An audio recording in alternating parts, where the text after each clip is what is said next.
नमस्कार, मैं हूं मेघा प्रसाद। आप देख रहे हैं एबीपी न्यूज और इस वक्त की सबसे बड़ी खबर से शुरुआत कर रहे हैं। मुंबई में पीएम मोदी और फ्रांस के राष्ट्रपति मैक्रोन की मुलाकात। लोक भवन में मिले पीएम मोदी और इमैनुअल मैक्रोन। रक्षा, व्यापार समेत कई अहम मुद्दों पर द्विपक्षीय बातचीत। 114 राफेल हैमर मिसाइल की डील पर होगी फाइनल मुहर।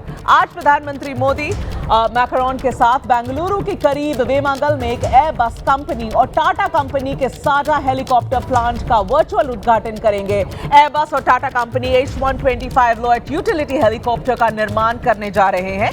भारत सेना के लिए यह हेलीकॉप्टर बनाया जाएगा। माना जा रहा है कि मैक्रोन और प्रधानमंत्री Narendra Modi 114 make in India Rafale को लेकर भी अहम घोषणा कर सकते हैं। मुंबई के बाद मैक्रोन दिल्ली आएंगे और AI इम्पैक्ट समिट, जो कि शुरू हो चुका है दिल्ली में, उसमें हिस्सा लेंगे। मुंबई के लोक भवन में पीएम मोदी और फ्रांस के राष्ट्रपति मैक्रोन की मुलाकात चल रही है। इस मुलाकात में भारत फ्रांस की रणनीतिक साझेदारी की समीक्षा हो रही है। शाम 4:30 बजे दोनों देशों के बीच समझौते का आदान प्रदान होगा और प्रेस स्टेटमेंट भी जारी होगा। इसकी बात की खबर हम आपको बताएंगे, लेकिन अभी आपको लिए चलते हैं हमारे सहयोगी न्यूज रूम से जुड़ रहे हैं विशाल पांडे अभी हमारे साथ है। विशाल, पहले तो ये बताइए कि पूरा स्केड्यूल आज कैसा लग रहा है प्रधानमंत्री मोदी और प्रेसिडेंट इमैनुअल मैक्रोन का। मुंबई में कई अहम चीजें जो बताई जा रही हैं अब होने वाली हैं। बिल्कुल मेघा, देखिए इस वक्त ये मुलाकात जारी है, द्विपक्षीय मुलाकात है प्रधानमंत्री नरेंद्र मोदी और फ्रांस के राष्ट्रपति इमैनुअल मैक्रोन के बीच में। और इस मुलाकात में आपने बिल्कुल ठीक कहा, जो सबसे बड़ी रक्षा डील होने जा रही है उस पर मुहर लगेगी। 114 राफेल पर मुहर लगेगी, जिसमें से बताया जा रहा है कि लगभग 15 से 20 राफेल सुपर राफेल होंगे, जो कि F5 वर्जन के माने जाएंगे। और सबसे बड़ी बात यह है कि इस बार जो ये डील होने जा रही है, इसमें मेक इन इंडिया की पूरी महक दिखाई पड़ेगी, क्योंकि इसमें लगभग 96 राफेल भारत में बनेंगे। मेक इन इंडिया के तहत उनको बनाया जाएगा। तो एक ये सबसे बड़ी डील भारत और फ्रांस के बीच में होने जा रही है। इसके अलावा क्योंकि प्रधानमंत्री नरेंद्र मोदी जब फ्रांस गए थे, वहां पर AI एक्शन समिट का आयोजन हुआ था, और अब इस बार जब भारत की मेजबानी की बारी है तो यहां पर AI इम्पैक्ट समिट का आयोजन किया जा रहा है। फ्रांस में जिन मुद्दों पर चर्चा हुई थी, जिन मुद्दों पर सहमति बनी थी AI को लेकर, आर्टिफिशियल इंटेलिजेंस को लेकर, भारत में उसके इम्पैक्ट पर चर्चा होगी कि इसका असर तमाम क्षेत्रों में किस तरह से पड़ रहा है। लेकिन भारत और फ्रांस की दोस्ती इसलिए भी काफी मजबूत होगी। हाल ही में जो भारत और यूरोपियन यूनियन के बीच FTA का ऐलान हुआ है, वो भी इस बातचीत का एक मुद्दा होगा। कैसे दोनों देश साथ मिलकर इस FTA के माध्यम से एक दूसरे के जो तमाम मुद्दे हैं उनको आगे बढ़ा सकते हैं। दूसरी सबसे बड़ी बात यह है कि प्रधानमंत्री नरेंद्र मोदी और मैक्रोन वीडियो कॉन्फ्रेंसिंग के माध्यम से बेंगलुरु में एक हेलीकॉप्टर विनिर्माण का जो फैक्ट्री है उसका उद्घाटन यहां पर करेंगे। दोनों देशों के रक्षा मंत्री बेंगलुरु में मौजूद रहेंगे। भारत और फ्रांस की जो दोस्ती बढ़ती जा रही है, तस्वीर उसी की सबसे बड़ी प्रतीक है। और खास बात यह है कि मैक्रोन मुंबई पहुंचे हैं। इससे पहले आपको याद होगा जब प्रधानमंत्री मोदी पेरिस गए थे तो वो मार्सिये गए थे। तो दोनों मार्सिये टू मुंबई, ये एक तरह की थीम तैयार की गई है भारत और फ्रांस की तरफ से। दोनों शहर समंदर से सटे हुए हैं। व्यापार को कैसे आगे बढ़ाया जाएगा, ये मुंबई इससे कनेक्ट होता है। तो इसलिए कहा जा सकता है कि तमाम क्षेत्रों पर चर्चा होगी। कैसे जो साइंस का सेक्टर है, या फिर दोनों देश मिलकर जॉब को लेकर, या जो तमाम दूसरी चीजें हैं सिक्योरिटी को लेकर, उसमें कैसे आगे बढ़ेंगे, इस पर दोनों नेताओं के बीच चर्चा हो रही है। विशाल, देखिए बाकी सारी चीजें तो हमें समझ में आ रही है, और डिफेंस का एक बहुत बड़ा सौदा जो कि टेबल पर है उसकी भी बातचीत हो रही है। लेकिन रणनीतिक साझेदारी, देखिए हम ऐसे समय पर बात कर रहे हैं और मुलाकात भी ऐसे समय पर हो रही है जब इतनी उथल पुथल हो रही है पूरी दुनिया में। हर तरफ जिधर आप नजर दौड़ाएं, उथल पुथल किसी न किसी तरीके से हो रही है। तो उस लिहाज से अगर हम बात करें विशाल, तो समझिए कि रणनीतिक साझेदारी पर भी लोगों की नजर होगी कि इन दोनों के बीच में बातचीत क्या होती है। बिल्कुल मेघा, आपने ठीक कहा कि जो डील हो रही है वो एक पार्ट है, लेकिन मैसेजिंग सबसे बड़ा पार्ट है। इस बार मैक्रोन और मोदी एक साथ में है, तस्वीर एक साथ आ रही है, और इस मुलाकात को लेकर जो यूरोप के तमाम देश हैं या अमेरिका हैं, उनकी भी नज़र इस पर रहने वाली है। क्योंकि मैक्रोन और मोदी कई मौक़ों पर एक साथ संदेश दे चुके हैं। खासतौर पर आतंकवाद के मुद्दे पर दोनों नेता एक सुर में बयान जारी करते रहे हैं। फ्रांस और भारत एक ऐसे पार्टनर हैं जो कई मुद्दों पर साथ नजर आते हैं। और अगर देखा जाए जो ट्रेड डील तमाम देशों के बीच में हो रही है, डोनाल्ड ट्रंप के जो बयान सामने आते रहे हैं, या डेनमार्क को लेकर जिस तरह से फ्रांस के राष्ट्रपति ने अपना जो उनका वक्तव्य था वो बताया था, वो कहीं ना कहीं ऐसे तमाम चीजें हैं जिसमें यूरोपियन यूनियन से जुड़े हुए जो देश है और अमेरिका कुछ मुद्दों पर आमने सामने नजर आ रहे थे। लेकिन अगर हम भारत के परिप्रेक्ष्य में बात करें तो यूरोपियन यूनियन का एफटीए हो चुका है, मैक्रोन यहां पर हैं, इसके अलावा कई और देशों के प्रतिनिधि इस वक्त भारत में मौजूद हैं। तो भारत एक यह संदेश देने की कोशिश कर रहा है कि वह अपने बाजार को बड़ा कर रहा है, अपनी इकोनॉमी को बड़ा कर रहा है और इसके साथ ही साथ एआई के साथ कदम ताल कर रहा है, क्योंकि ये भारत और फ्रांस की ही कह सकते हैं कि सबसे बड़ी योजना थी एआई के क्षेत्र में आगे बढ़ना, एआई समिट का आयोजन करना। भारत और फ्रांस ने संयुक्त रूप से इसकी शुरुआत की थी। तो एक मैसेज यहां पर कूटनीति की भी दी जा रही है, फ्रांस और भारत साथ साथ हैं, इसका संदेश दिया जा रहा है। और ग्लोबल तौर पर देखा जाए जो तमाम मुद्दे होंगे इंडो पैसिफिक से लेकर तमाम क्षेत्र में, उन पर जब एक रीडआउट सामने आएगा तो यह पता चलेगा कि भारत और फ्रांस के बीच में इस दोस्ती का एक नया अध्याय इस मीटिंग से शुरू होने वाला है। बिल्कुल। और विशाल देखिए, वैसे तो ये चौथा दौरा है प्रेसिडेंट इमैनुअल मैक्रोन का, ये चौथा दौरा है भारत में, लेकिन पहली बार मुंबई पहुंचे हैं। तो उस पर उसकी वजह से भी बहुत इंटरेस्ट है लोगों को कि क्या मुंबई जाने के पीछे क्या वजह रही। दिल्ली में नहीं लैंड किए, मुंबई में लैंड किए और प्रधानमंत्री सीधा मुंबई पहुंच रहे हैं। रक्षा मंत्री को लेकर अपने बड़े तमाम जितने कैबिनेट के बड़े मंत्री हैं सबको लेकर वहां पहुंच रहे हैं और उनकी भी डेलीगेशन काफी बड़ी है। तो इन्वेस्टमेंट की हम बात कर रहे हैं, वो एक तरफ है, लेकिन इनोवेशन पर इनका फोकस बहुत बड़ा है, क्योंकि मुझे लगता है शाम में अभी 5:15 जो स्केड्यूल में देख रही थी, आपके पास भी होगा, वो ये दोनों नेता India France year of innovation 2026 का भी उद्घाटन करेंगे। उसके बारे में थोड़ा विस्तार से बताइए विशाल। बिल्कुल, देखिए मेघा, जो दोनों देश इनोवेशन के क्षेत्र में, चाहे वो साइंस का हो, इंडस्ट्री का हो, इन सभी क्षेत्रों में नए तरीके से कैसे काम किया जा सके, एआई के क्षेत्र में कैसे नए तरीके से काम किया जा सके, इसीलिए इनोवेशन ईयर इसको थीम दिया गया है। और दोनों ही देश भारत और फ्रांस मिलकर तमाम सेक्टर्स में नए तरीके से कैसे काम किया जा सकता है, नई तकनीक का कैसे इस्तेमाल किया जा सकता है, कैसे दोनों देश एक दूसरे की मदद कर सकते हैं तमाम तकनीक के क्षेत्र में, उस पर दोनों नेता यहां पर चर्चा करेंगे। एक बड़ा डेलीगेशन इसमें मौजूद होगा। एक इनोवेशन ईयर हो रहा है और इस कार्यक्रम का आयोजन मुंबई में किया जा रहा है। और मुंबई इसलिए महत्वपूर्ण है मेघा, मैंने आपको बताया था, एक थीम पैटर्न यहां पर रखा गया है। जब प्रधानमंत्री मोदी मार्सिये गए थे, वो फ्रांस का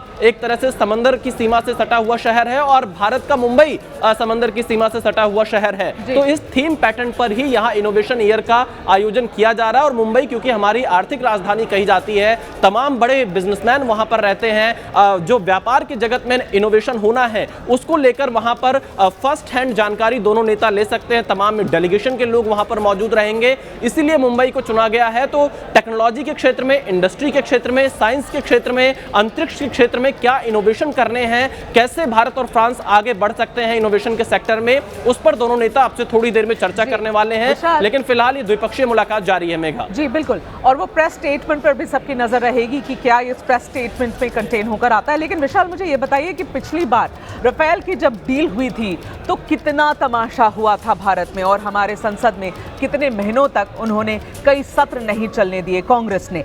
इस बार मैं दो चीज जानना चाहती हूं कि किस तर्ज पर यह डील हो रही है, अगर डील की डिटेल्स हमें पता है पहली, और दूसरी कि टेक्नोलॉजी ट्रांसफर की जब बात होती है तो क्या हम इस बार राफेल की टेक्नोलॉजी ट्रांसफर की भी बात क्या कागजों में इस बार दिखाई देगी, और क्या मेक इन इंडिया का कुछ एक हिस्सा राफेल की डील में क्या इंक्लूडेड रहेगा, या फिर पूरी की पूरी राफेल बनकर ही आने वाली है वहां से, कैसे हो, क्या है नेगोशिएशंस? देखिए मेघा, जो जानकारी अभी मिल पा रही है, हालांकि आधिकारिक तौर पर बयान आना अभी बाकी है, पर हमें जो जानकारी मिल रही है उसके मुताबिक लगभग ये 3.25 लाख करोड़ की पूरी डील बताई जा रही है। 114 राफेल जेट इसमें भारत को फ्रांस से लेने हैं, और 114 राफेल जेट में से लगभग 96 राफेल जेट भारत यानी मेक इन इंडिया के तहत बनेंगे, ऐसी जानकारी सामने आ रही है। और 114 जो राफेल जेट है, अगर हम इसकी जानकारी और ज्यादा बताएं तो इसमें से लगभग 15 से 20 की संख्या ऐसी है जो F5 वर्जन के सुपर राफेल कहे जाएंगे, क्योंकि अभी तक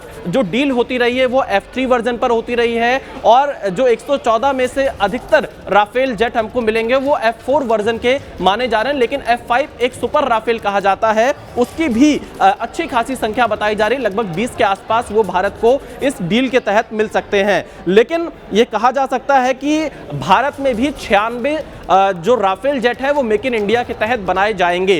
राजनीति को अगर हम एक तरफ रख दें तो भारत की सुरक्षा की दृष्टि से, रक्षा की दृष्टि से यह डील काफी महत्वपूर्ण है, क्योंकि हमने देखा था कि किस तरह से हालात ऑपरेशन सिंदूर के समय बने थे। और ऐसी स्थिति में रक्षा और सुरक्षा के क्षेत्र में अगर यह डील की जा रही है तो यह काफी महत्वपूर्ण डील मानी जा रही है, भारत की सिक्योरिटी से जुड़ी हुई डील है। और इस पर बेशक राजनीति तो कम से कम नहीं होनी चाहिए पिछली बार की तरह, क्योंकि अगर राफेल जेट इतनी बड़ी संख्या में भारत के पास आएंगे, वो आने वाले दिनों में आएंगे, धीरे धीरे बनकर तैयार होंगे, इससे भारत की जो ताकत है वो और ज्यादा मजबूत होगी। मेक इन इंडिया इसमें एक सबसे बड़ा फैक्टर देखा जा सकता है। 96 Rafale jet make in India के तहत बनाए जाएंगे, ऐसी जानकारी मिल रही है, लेकिन अभी भी हमें आधिकारिक तौर पर बयान का इंतजार करना होगा। मेघा जी, हमारे डिफेंस एडिटर नीरज राजपूत भी हमारे साथ जुड़ गए हैं। नीरज, ये बताइए, जैसे मैं राफेल के बारे में पूछ रही थी, राफेल पर नजरें बहुत ज्यादा हैं, राफेल में इंटरेस्ट भी बहुत ज्यादा है, पॉलिटिकल इंटरेस्ट ऑफ कोर्स। पिछली बार भी जब ये राफेल डील हुई थी तब से अभी तक, तो पहले तो ये डिटेल्स जानने की कोशिश कर रहे हैं, बहुत ज्यादा साझा नहीं की गई है। 114 राफेल की बात कर रहे हैं हम। नीरज, ये बताइए कि इसमें से कितनी राफेल, क्या इसमें से कुछ भी नंबर्स इंडिया में बनने वाले हैं? टेक्नोलॉजी ट्रांसफर का क्या स्टेटस है? क्या हमें इस बार टेक्नोलॉजी भेजी जाएगी वहां से? हम क्या, कैसे होने वाला है ये सारा चीज? बिल्कुल, देखिए मेघा, अगर हम लोग देख रहे हैं कि अगर फ्रांसीसी राष्ट्रपति यहाँ आए हैं, एआई समिट के लिए आए हैं, तो यहाँ पर एआई समिट के साथ साथ जो दोनों देशों के बीच में, भारत और फ्रांस के बीच में जो रक्षा सहयोग हो रहा है वो बहुत बड़े लेवल पे जाने वाला है, जो कि खुद प्रधानमंत्री मोदी ने भी कहा कि ऊंचाइयों पर जाने वाले संबंध। तो ये संबंध जो होंगे रक्षा सहयोग में जाएंगे, रक्षा जो संबंध हो रहे हैं हथियारों के क्षेत्र में जाएंगे, क्योंकि हमने देखा कि पिछले हफ्ते ही जो रक्षा मंत्रालय ने 114 रफाल फाइटर जेट है उनको भारत में बनने के लिए मंजूरी दी है। इसके मायने ये होंगे कि जो फ्रांस की दासो कंपनी है वो भारत की किसी कंपनी के साथ, चाहे वो प्राइवेट हो या सरकारी हो, प्राइवेट की ज़्यादा संभावना है, उनके साथ मिलकर यहाँ प्लांट लगाएगी, भारत में लगाएगी, और उसमें ये 114 फाइटर जेट जो है बनाए जाएंगे। क्योंकि फाइटर जेट बनाने के लिए पूरी फैसिलिटी यहाँ बनाई जाएगी, तो वो एक लंबा प्रक्रिया होती है, लंबा समय लगता है। तो ऐसे में बहुत संभव है कि 16 फाइटर जेट जो होंगे, रफाल होंगे, वो सीधे फ्रांस से खरीदे जाएंगे, और बाकी जो होंगे 98 होंगे वो भारत में बनाए जाएंगे, मेक इन इंडिया के तहत बनाए जाएंगे। इसके साथ साथ जो जितने भी, और खास बात यह कि इस बार क्या किया, क्योंकि ऑपरेशन सिंदूर में हमने देखा कि कितनी बड़ी उपलब्धि जो थी रफाल फाइटर जेट ने हासिल की थी, जब जैश और लश्कर के आतंकी ठिकानों को, हेडक्वार्टर को पाकिस्तान में जाकर तबाह किया गया था। उसके लिए क्या किया गया है कि अभी तक जो रफाल फाइटर जेट जो भारत के पास 36 हैं, इनमें सारी जो है MBDA यानी कि जो फ्रांस की कंपनी है, यूरोप की कंपनी है, उनकी मिसाइल लगी हुई, साफरान की लगी हुई है। लेकिन अब क्या होगा इसमें, जब आपने जो टेक्नोलॉजी की बात की, अब इसमें क्या होगा कि भारत की जो बनी हुई जो मिसाइलें हैं उनको भी इसमें लगाया जा सकता है, जैसे कि अस्त्रा मिसाइल भारत की है जो एयर टू एयर काम करती है। इसके अलावा जो रुद्रम है, एंटी रेडिएशन मिसाइल है, उन सबको भी इंटीग्रेट जो है भारत में किया जा सकता है। यानी कि आप ये मानकर चलिए 50 से 60% जो कंटेंट होगा मेक इन इंडिया रफाल का वो भारतीय होगा, स्वदेशी होगा। अहम जानकारी आप दे रहे हैं नीरज। फिर मैं आपसे ये भी समझना चाहूंगी कि अगर 98 मतलब 100 के करीब राफेल हम भारत में बनाने वाले हैं, तो हम कौन सी, क्या टाइमलाइन हम देख रहे हैं? क्योंकि राफेल बनाना 1 साल 2 साल का काम नहीं है, और यहाँ पर अगर उस चीज़ की फैक्ट्री भी डालनी है, आपको राफेल यहाँ पर बनाना है, तो वो कौन सी जगह का कोई चयन हुआ है? क्या कोई प्लान है? आज क्या ये डिस्कस किया जाएगा कि राफेल का प्लांट कहाँ लगेगा? ये सारी क्या है इनकी नेगोशिएशंस में अभी? बिल्कुल बिल्कुल मेघा, आपने बिल्कुल ठीक है। जब ये चर्चा अभी हम लोग देख रहे हैं तो इस दौरान जरूर हो रही होगी, और पीछे बैकडोर जो बातचीत चल रही होगी, क्योंकि आज हम देख रहे हैं कि बेंगलुरु में जो हमारे रक्षा मंत्री राजनाथ सिंह और जो फ्रांस की रक्षा मंत्री भी यहाँ पर आई हुई है, इस वक्त मैक्रो के साथ आई हैं, जो कैथरीन वताइन है, वो भी यहाँ पर पहुंची है। उनका डिफेंस डायलॉग बेंगलोर में चल रहा है। जैसे ही ये मीटिंग खत्म होगी, डिफेंस डायलॉग वहाँ पर भी शुरू हो जाएगा। तो ये मानकर चलिए कि जो फ्रांस की कंपनी है दासो, उसके अधिकारी भी यहाँ पर पहुंचे होंगे, और बहुत संभव है कि देखिए अभी हमने देखा कि जो एयरबस कंपनी है उन्होंने टाटा कंपनी के साथ वडोदरा में प्लांट लगाया है जो C295 एयरक्राफ्ट का है। इसके अलावा जो हेलीकॉप्टर की आज डील होने वाली है, जो भारत और फ्रांस मिलकर हेलीकॉप्टर भी यहाँ बनाएंगे। बेंगलुरु के करीब कोलार डिस्ट्रिक्ट में वहाँ पर एक प्लांट लगाया जा रहा है, जिसका खुद वर्चुअल उद्घाटन प्रधानमंत्री मोदी और मैक्रो करने जा रहे हैं, कुछ ही देर में करने जा रहे हैं। 4:30 बजे का वक्त दिया तो इससे कुछ देर बाद हो जाएगा, और वहाँ पर मौजूद रहेंगे खुद राजनाथ सिंह और उनकी कैथरीन जो फ्रांसीसी रक्षा मंत्री हैं। तो बहुत संभव है कि दासो कंपनी ने ये सेलेक्ट कर लिया होगा कि कौन सी कंपनी होगी, क्योंकि यहाँ पर भी ये प्लांट लग रहा है हेलीकॉप्टर का, LUH का, वो भी जो भारत की जो टाटा कंपनी है वो मिलकर बना रही है। तो एविएशन के क्षेत्र में HAL जो रक्षा उपक्रम है उसके साथ साथ टाटा बहुत मुख्य तौर से सामने निकल कर आ रही है। तो बहुत संभव है कि रफाल फाइटर जेट के लिए दासो कंपनी जो है टाटा कंपनी को चूज कर सकती है या किसी और को। एविएशन में अभी टाटा ही लगती है कि सबसे क्या आगे। हम नीरज, इससे पहले कि मैं वापस आपके पास और विशाल के पास जाऊं, जरा एक बार और दर्शकों को बता दूं कि ये शाम को 5:15 बजे दोनों, इनफैक्ट अभी एक और बड़ी खबर आ रही है और मुझे उसका रुख करना पड़ेगा। तारिक रहमान बने बांग्लादेश के प्रधानमंत्री, ये ब्रेकिंग खबर अभी आ रही है।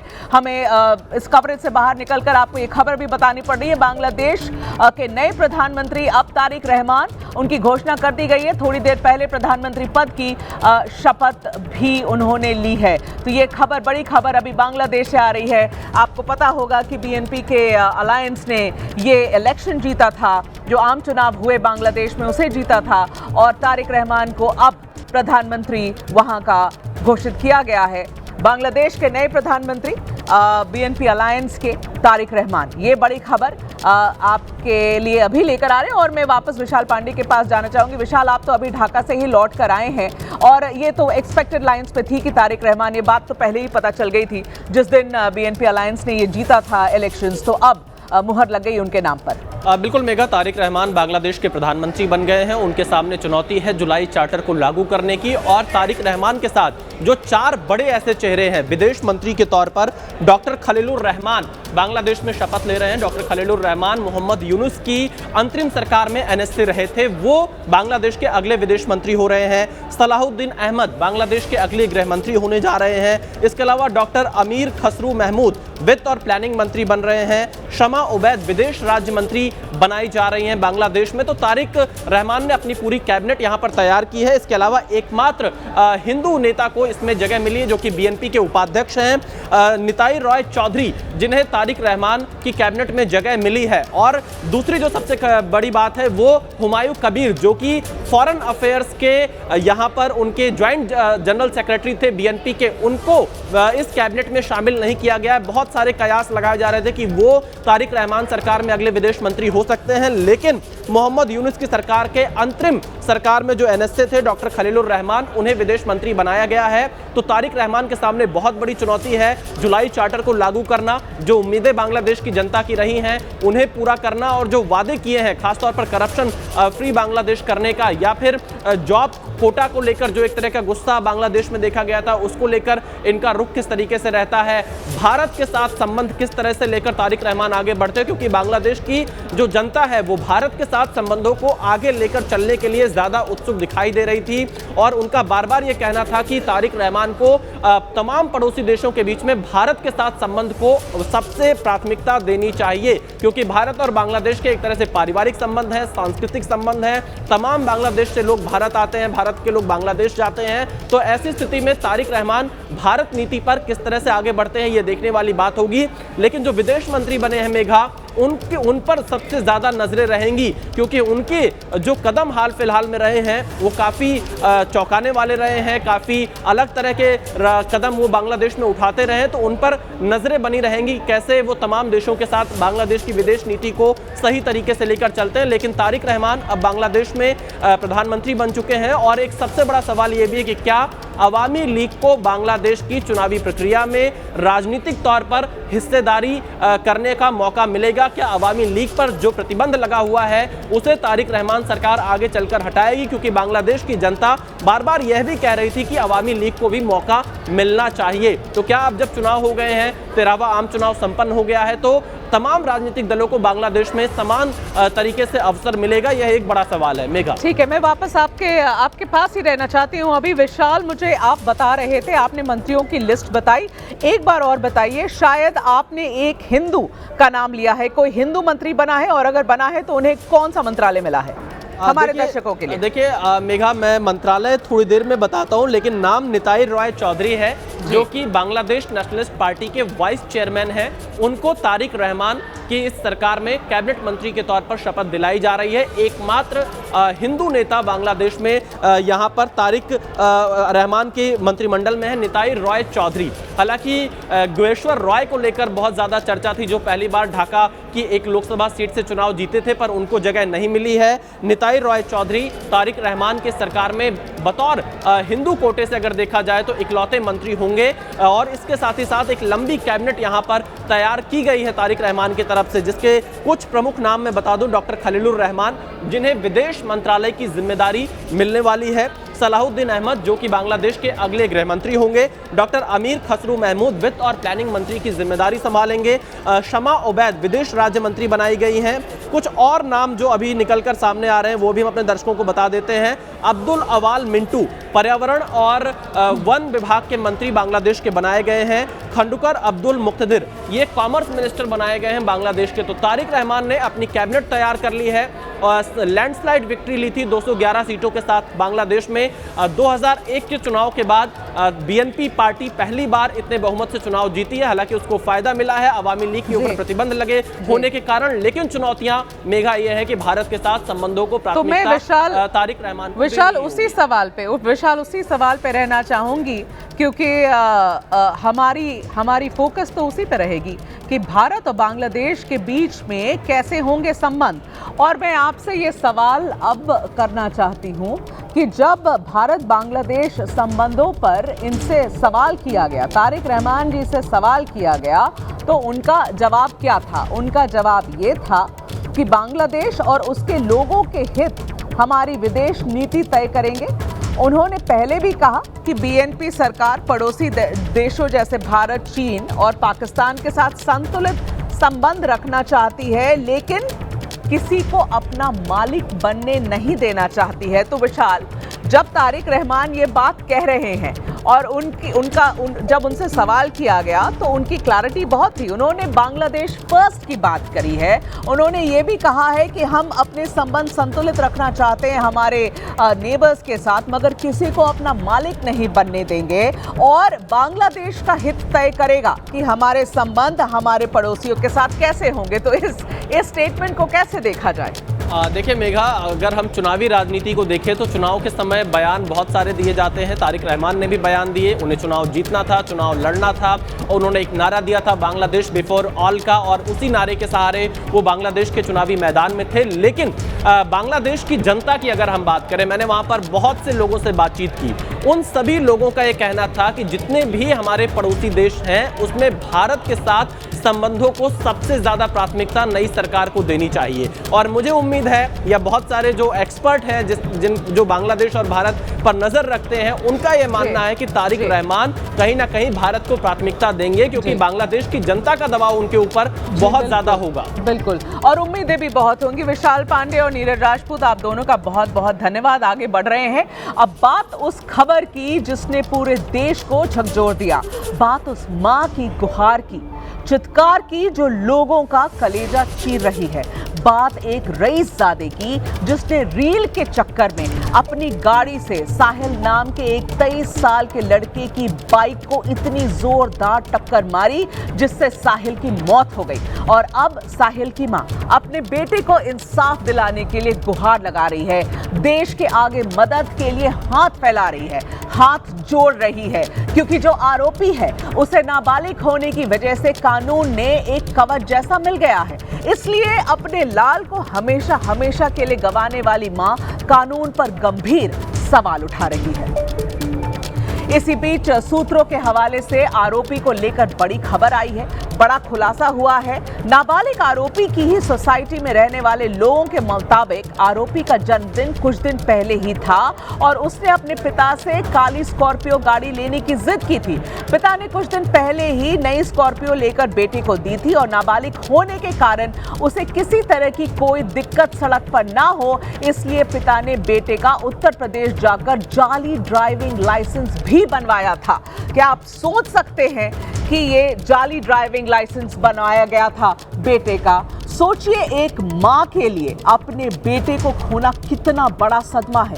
वो उस मां की बातों को अब आपको हम सुनाना चाहते हैं, सुनिए उन्हें क्या कहना है।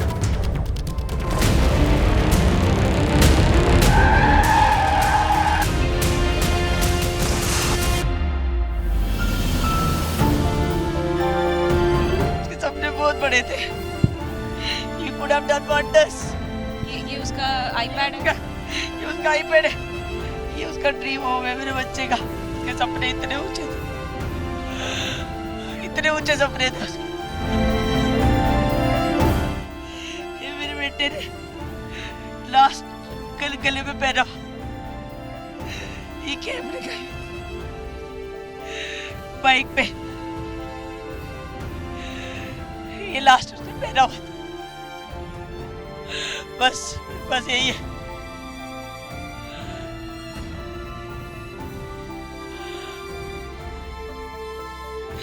मेरे बच्चे को मेरी प्रेयर मीट में आना चाहिए था और मैं अपने बच्चे के शांति पाठ में गई।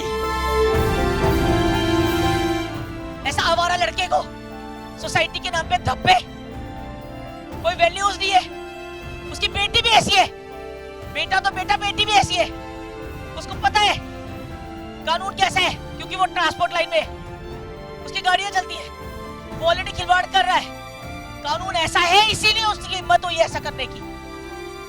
उसको पता है, पता होने की वजह से ही हुआ है ये। आसपास में रहने वाले, इसकी सोसाइटी के आसपास में रहने वाले मेरे भी कुछ लोग हैं जो जानते हैं मुझे, क्योंकि मेरा ऑफिस भी वहीं पे है, और जो मुझे 2013 से जानते हैं, उनके कॉल्स आए मेरे पास। वो कॉमन नोन भी हो सकते हैं, मैं किसी का नाम नहीं ले सकती, सबकी सिक्योरिटी और सेफ्टी मैटर करती है। उन्होंने मुझे बताया कि इना, हमें तो पता ही नहीं था ये अपना ही साहिल बच्चा है। तू तो लेट कर रही है, तूने पहले क्यों नहीं बताया? बहुत छेड़छाड़ हो रही है, इसका बाप तो बहुत जान लगा रहा है। अगर ये सब देख के भी लोगों का दिल नहीं दहल रहा तो मुझे भी मार दो, मैं कैसे जीऊंगी? मेरे बेटे के मेरे पास सिर्फ एक रीजन है जीने का, मेरे बच्चे को इंसाफ दिलाना है मुझे। ये पीड़ा वही समझ सकते हैं जिन पर ये बीतती है। जिसने इस माँ से उसका बेटा छीना, उस नाबालिग ने आराम से रील बनाते हुए एक्सीडेंट किया। अब वो आज़ाद घूम रहा है और ये माँ अपने बेटे को इंसाफ दिलाने के लिए तड़प रही है। इस माँ का दर्द देश के सामने तब आया इसने जब सोशल मीडिया पर वीडियो शेयर किया और हाथ जोड़कर मदद की अपील की। कार की टक्कर में अपने बेटे की जान गंवाने वाली साहिल की माँ ने सवाल उठाए हैं, और जो सवाल उन्होंने उठाए हैं वो सवाल आपके स्क्रीन पे हम रख रहे हैं। ये क्रिमिनल एक्ट कोई नॉर्मल हादसा नहीं है। क्या हादसा आपराधिक मानसिकता नहीं दिखाता है? क्या ऐसे लोग पैसे के दम पर कुछ भी कर सकते हैं? ओवर स्पीड के चालान होने के बाद भी क्यों नहीं रोका गया इसे? नाबालिग होकर भी गाड़ी क्यों चला रहा था ये? जिसके पास ड्राइविंग लाइसेंस नहीं, पिता ने गाड़ी कैसे खरीद के दी उस लड़के को? पिता के खिलाफ कार्रवाई क्यों नहीं हो रही? पैसों के दम पर माँ बाप बच्चा ये लेंगे, ये सोच कब तक चलेगी? आपकी हिम्मत के साथ में पूरा देश खड़ा हुआ है, जो आप सवाल कर रहे हैं उसके साथ में देश खड़ा हुआ है। क्या कुछ कहना चाहेंगे, क्योंकि वो जो लड़का है नाबालिग बताया जा रहा है, अभी एग्जाम देने के लिए बाहर आया है? हाँ, मेरा बच्चा ऑर्डिनरी बच्चा नहीं था, उसके सपने बहुत बड़े थे। You could have done wonders. ये उसका आईपैड है। ये उसका आईपैड है। ये उसका ड्रीम होम है मेरे बच्चे का। उसके सपने इतने ऊंचे थे, इतने ऊंचे सपने थे उसके। He was super ambitious child since childhood. Super ambitious. उसके कमरे में हम लोग हैं। होने दिया उसको, फ्लरिश नहीं होने दिया, उससे पहले उड़ा दिया। ये सब उसी ने लिखा है। Obsession is gonna beat talent every time. एक जगह हम देख रहे हैं ड्रीम लिखा है, डिसिप्लिन लिखा है, बहुत पॉजिटिव। ये वो अपने लिए सेट कर रहा था गोल्स। मुझे तो ये समझ नहीं आ रहा है उसने कवर कैसे लिखा। मैंने उससे पूछा तो नहीं कैसे लिखा, कह रहा बस लिख लिया मैंने। हारमोनियम भी हम देख रहे हैं, कई सारे यहाँ पर बैचेस देख रहे हैं, उनके मेडल्स। मेरा बेटा एक दिन में सेंट एंड्रयूज कॉलेज में पढ़ता था, पटपड़गंज में। एक दिन के मेडल्स हैं उसके, 6 या 9 मेडल्स एक ही दिन में लेके आया था कॉलेज, एक ही दिन में। हर एक्टिविटी में उसने मेडल जीता था। और आखिरी बार जब आपकी मुलाकात हुई उनसे और कैसे आपको जानकारी मिली कि ऐसा इंसिडेंट हुआ है उनके साथ, वो रील आपने कब देखी, कैसे पता चला कि ये लोग जो हैं वो इन्वॉल्व थे, रील बना रहे थे? मैम ये रील का हमारे पास जब हमने अपने बच्चे का सोशल मीडिया अकाउंट चालू किया था उस टाइम पे उस लड़की ने अपने डिफेंस में ये पोस्ट कर दी, तो हमने सेव कर ली थी। उसके बाद उन्होंने हमारा अकाउंट जो है वो बैन करा दिया, रिपोर्ट करवा दिया था उसको। फिर हमने वो जस्टिस अकाउंट दोबारा क्रिएट करके, वो रील है आपके पास है? वो रील मैंने शेयर कर दी है मीडिया से, आप ले सकते हैं आपस में, वो रील मैंने शेयर कर दी है। तो वो जस्टिस अकाउंट जो हमने चलाया था उसके ऊपर कमेंटबाजी करके ही ये रील हमारे पास आई है। हाँ, इसकी बहन ने ही कमेंट करा है। ट्रांसपोर्टेशन में है ये लड़का, ये इसके पेरेंट्स? हाँ, इसका फादर ट्रांसपोर्टर है, ऐसा मुझे अभी तक तो लग रहा है कि कानून में कहीं ना कहीं जो कमी है उसका फ़ायदा उठा रहा है। बिल्कुल उठा रहा है मैम। मैं सारी स्टेटमेंट्स इस बारे में दे चुकी हूँ क्योंकि वो लॉ से वेल अवेयर है, हमारे वीक सिस्टम से वेल अवेयर है, बीइंग ट्रांसपोर्टर उसे सब पता है, तभी उसकी इतनी हिम्मत हो रही है कि वो इस तरह से बाहर भी बैठा है अभी तक और जो है वो कानून से अपने बच्चे को भी गाड़ियाँ दे रहा है खिलवाड़ करने के लिए। तो ये ही इज़ वेल अवेयर। एक आखिरी सवाल पूछना चाहूँगी, एफआईआर में उसकी उम्र कितनी थी और जितना बताया गया है वो उम्र का यहाँ पर कुछ गलत जानकारी है, उसमें कुछ गलत बयान? बार बार मैं मीडिया को बोल रही हूँ कि जो हमें पुलिस ने अपने एविडेंस जो भी बताया, जो इन्फॉर्मेशन दी है, मैं सिर्फ वही आपसे शेयर कर रही हूँ क्योंकि मैं तो गई नहीं हूँ कहीं पे एविडेंसेस लेने के लिए, मेरी तो अथॉरिटी नहीं है, पर्सनली तो मुझे कोई देगा नहीं। मुलाकात हुई है आपकी उस लड़के से या उसके परिवार से? नहीं, मेरी कोई मुलाकात नहीं हुई है। पब्लिक वीडियो में हमारे कुछ जानकार हैं जो आसपास की सोसाइटीज़ में रहते हैं और या जो पब्लिक वहाँ खड़ी थी उन्होंने वीडियोस बनाए हैं, वही वीडियोस हमारे पास आए हैं। उसमें पब्लिक ने उनको पकड़ लिया है, स्टूडेंट्स ने उनको पकड़ा है, वो भाग रहे थे। 11:38 पे एक्सीडेंट हुआ है और 11:45 पे वो अपने घर पैदल भाग रहे हैं और 2 स्टूडेंट्स और गार्ड, हाँ, दोनों बहन भाई वापस अपने घर की तरफ जा रहे हैं और 2 स्टूडेंट्स और गार्ड ने उनको पकड़ के वापस वो वहाँ पे स्पॉट पे लेके गए हैं।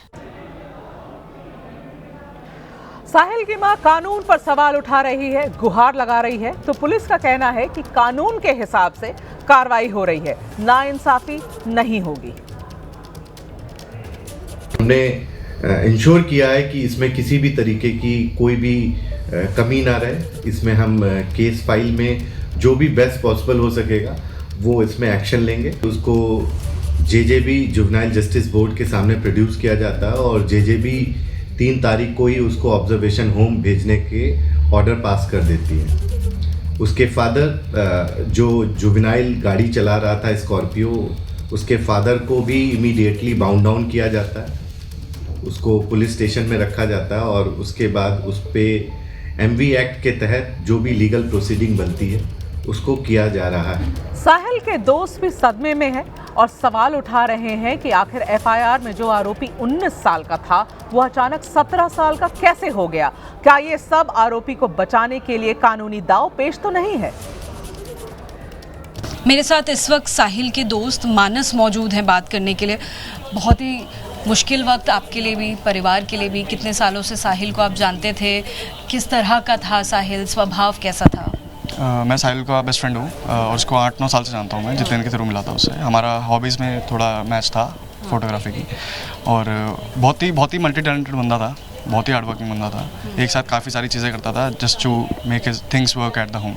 ठीक है, हमेशा उसके दिमाग में यही था कि भाई मम्मी को एक अच्छी लाइफ देनी है, तुम लोग भी कभी दुखी मत रहो, मैं तुम्हारे लिए भी करूँगा। जब ये इंसिडेंट हुआ उससे पहले साहिल अपने काम पर गए थे, कहाँ काम करते थे, उस बारे में कुछ बताइए। रिसेंटली उसकी ड्यूटी फ्री से जॉब छूटी थी, जितना मेरे को पता है, क्योंकि हम कभी प्रोफेशनल लाइफ डिस्कस नहीं करते थे आपस में, लेकिन जितना मेरे को मैं उतना बता रहा हूँ। तो ये सुबह मेरे हिसाब से दूसरी जॉब के लिए जा रहा था। अच्छा। हाँ जी, मैं भी इंटरव्यू था। क्या वक्त था इस 11:30 और 12। हाँ, सुबह के वक्त में वो लोग रील बना रहे थे। जो लोग रील बना रहे थे उनकी भी जानकारी है, वो आसपास ही रहते हैं? क्योंकि एफआईआर से ही जानकारी है उनकी, जितनी है मुझे भी, क्योंकि मैं उनको पर्सनली जानता नहीं हूँ। एफआईआर में उसकी एज 19 लिखी थी, जो कि एक मेन लूप होल है इस चीज़ का, क्योंकि अगले दिन पुलिस ने ये बोला कि वो माइनर है। एक 19 साल का बंदा माइनर कैसे हो सकता है? और पहले दिन तुम एफआईआर में लिख रहे हो, कोई सबूत तो लिया होगा तुमने, कोई डॉक्यूमेंट तो लिया होगी, आधार कार्ड, पैन कार्ड या लाइसेंस, कुछ तो लिया होगा जिसपे 19 साल लिखा होगा। तो या तो फिर वो इलीगली वो चीज़ ले रहा है जो डॉक्यूमेंट है उसके पास, या तो फिर तुम केस घुमाने की कोशिश कर रहे हो अगले दिन उसको माइनर बता के। तो इस इलाके में उनकी रील बनाने की वीडियोस ऐसे पहले भी वायरल होती थी और ये वीडियो भी उन्होंने बनाने के बाद अपलोड भी की?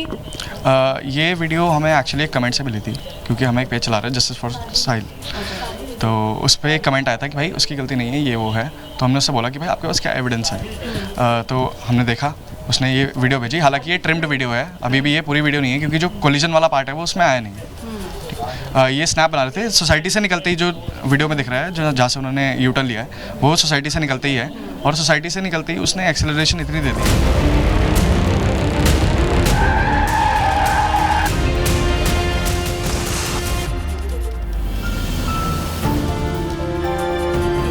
सपने बहुत बड़े थे। You could have done wonders. ये मेरे बेटे ने लास्ट गले में पहना, ये कैमरे का बाइक पे, ये लास्ट उसने पहना हुआ। बस यही है। कानून कैसा है? क्योंकि वो ट्रांसपोर्ट लाइन में, उसकी गाड़ियां चलती हैं, वो ऑलरेडी खिलवाड़ कर रहा है। आसपास में रहने वाले, इसकी सोसाइटी के आसपास में रहने वाले मेरे भी कुछ लोग हैं जो जानते हैं मुझे, क्योंकि मेरा ऑफिस भी वहीं पे है, और जो मुझे 2013 से जानते हैं, उनके कॉल्स आए मेरे पास। वो कॉमन नोन भी हो सकते हैं, मैं किसी का नाम नहीं ले सकती, सबकी सिक्योरिटी और सेफ्टी मैटर करती है। उन्होंने मुझे बताया कि ना हमें तो पता ही नहीं था ये अपना ही साहिल बच्चा है, तू तो लेट कर रही है, तूने पहले क्यों नहीं बताया? बहुत छेड़छाड़ हो रही है, इसका बाप तो बहुत जान लगा रहा है। मेरे पास सिर्फ एक रीजन है जीने का, मेरे बच्चे को इंसाफ दिलाना है मुझे।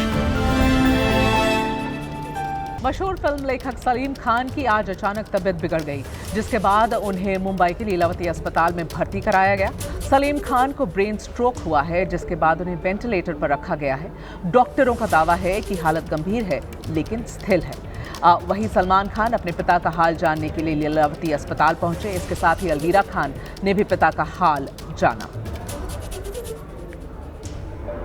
और जो डॉक्टरों से मेरी भी बातचीत हो रही है, उसके हिसाब से उनकी अभी जो स्थिति है उसे स्टेबल बताया जा रहा है। सीरियस है लेकिन स्टेबल है, और अस्पताल में उन्हें आज सुबह ही भर्ती कराया गया है। अभी के लिए इतना ही बताया जा रहा है, इसके बावजूद कोई खास जानकारी नहीं है।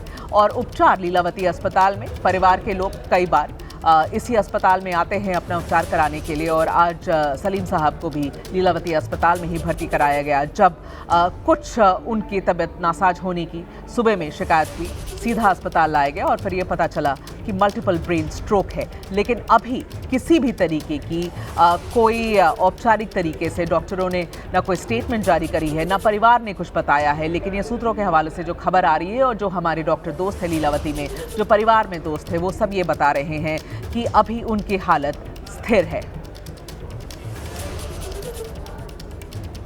झारखंड के रांची में एक सनसनीखेज घटना सामने आई है, जहां डोरंडा इलाके में एक तेज रफ्तार मर्सिडीज कार ड्राइवर ने उस युवक को एक टक्कर मार दी, और युवक ने टक्कर मारे जाने का विरोध जब किया तो मर्सिडीज के ड्राइवर ने जानबूझकर दोबारा टक्कर मारी। दूसरी टक्कर के बाद युवक कार के बोनेट पर ही फंस गया। इसके बावजूद कार चालक ने अपनी गाड़ी नहीं रोकी और उसे बोनेट पर ही लेकर काफी दूर तक गाड़ी को दौड़ाता रहा। युवक लगातार मदद के लिए फरियाद करता रहा, लेकिन चालक ने उसकी एक भी ना सुनी। पुलिसकर्मी ने जब इस गाड़ी को रोकने की कोशिश की तो मर्सिडीज चालक ने उन पर भी गाड़ी चलाने की कोशिश की, उन्हें कुचलने की कोशिश की। आरोपी की पहचान झारखंड हाई कोर्ट के वकील मनोज टंडन के रूप में हुई है, जिसे हिरासत में लेकर उसकी पूछताछ जारी है।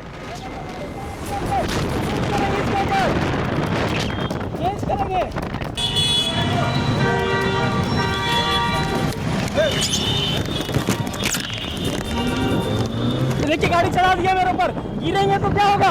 देखिए मेरे ऊपर गाड़ी चला दी है, मेरे ऊपर गाड़ी चला दी है अभी। अरे मर जाइए, अरे मर जाइए,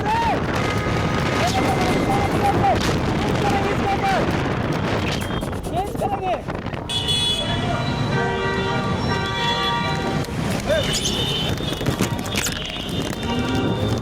देखिए गाड़ी चला दिया मेरे ऊपर, गिरेंगे तो क्या होगा?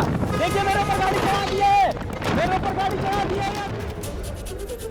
कर्नाटक के बेंगलुरु में तेज रफ्तार की वजह से एक बाइक सीधे बिजली के खंभे से जा भिड़ी।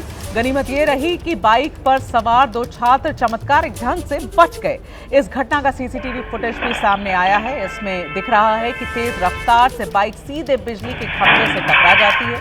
टक्कर होते ही बाइक सवार सड़क पर गिर जाते हैं। वहीं बिजली का खंभा भी गिर जाता है और 2 टुकड़ों में बंट जाता है।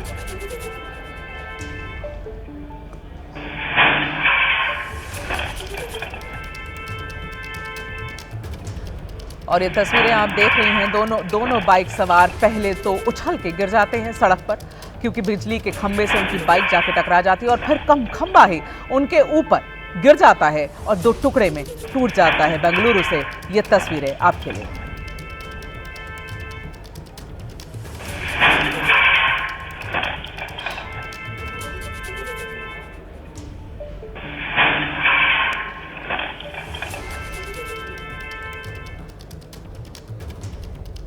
खबर गवाह में बस वक्त इतना ही। आज आप देखते रहिए एबीपी न्यूज।